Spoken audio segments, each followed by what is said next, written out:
if I could get the 7 minutes down, I could get paid to travel around and talk to people for 7 minutes at a time. That's not bad. Same material, different shirt, jacket, hat. Comedy workout 2.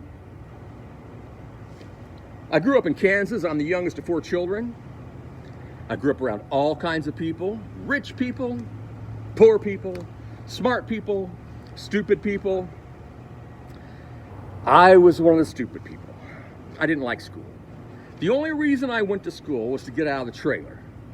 How many times can I watch Bob Barker and The Price is Right, $10,000 Pyramid, Password, Hollywood Squares?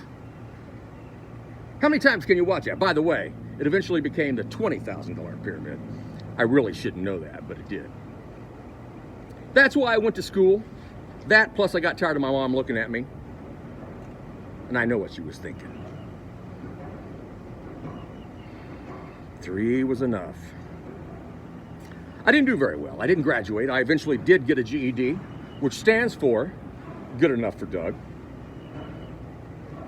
I attended a few colleges, went to truck driver training, and have been traveling the United States since about 1994.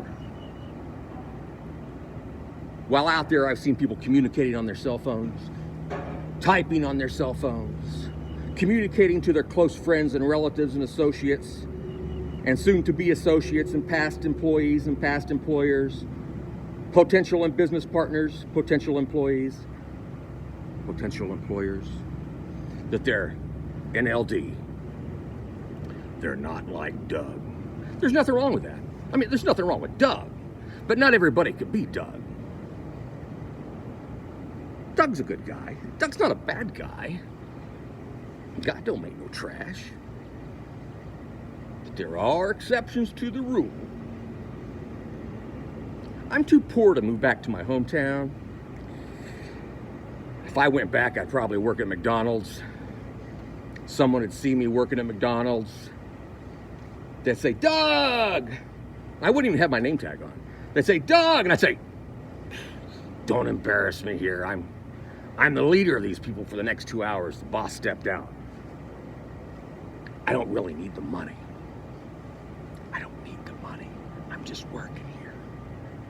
What would you like? And I'd give them what they want. And if I didn't work at McDonald's, I'd be homeless. Of course, I'd have to explain that to people. Friends, family, associates. I'd have to explain it as, well, I'm doing a year-long experiment in what it's like to be homeless. And of course, when you're homeless, you don't have to stop living. You can still do what you want. So of course, I would go for a jog. And eventually, on one of my little jogs, I would be in the wrong place at the wrong time. I would see someone I thought needed some money, I'd give it to them. And then I'd be arrested for soliciting prostitution. So then, if I'm working at McDonald's, I have to explain that. If I'm homeless, I have to explain that. And then I'm eventually going to have to explain that, yes, I have legal issues. So yeah, I'm too poor to move back home. If you're a guy and your only form of transportation is a bicycle, you're going to get laid. Women will look at you and think, what a loser. Because they'll see you on your bicycle going to the store, going to the park, going to the bank, and eventually they'll say, hey, what are you up to? And you say, not much, I'm unemployed. Waiting for my unemployment check, I don't have a job, I don't work. And they'll say, what a fucking loser. Yeah, what a fucking loser. I bet he doesn't have anything better to do than to fuck me. And eventually they'll say, hey, you want to go grab a bite to eat? You want to go to lunch? And you just say, nah, I don't have the clothes for it. I don't have any clean clothes, and these are the only clothes I have. And they'll say, what a fucking loser. Yeah, what a fucking loser. If he has to do laundry, he takes his clothes off, he's naked, he won't have anything better to do than to fuck me. Then eventually, they'll ask you, so, are you married? Do you have a girlfriend? And you just say, nah, women hate me. We just don't get along. And they'll say, what a fucking loser. Yeah, what a fucking loser. He won't have anything better to do than to fuck me. Get yourself a bicycle. When I go on a date, I try to take the least scenic route possible. You know, the route where the roads are crumbling in, the houses are falling down, junk cars everywhere, two-headed kids playing in the front yard. It makes me look better. And I try to think of a word on the way to the date.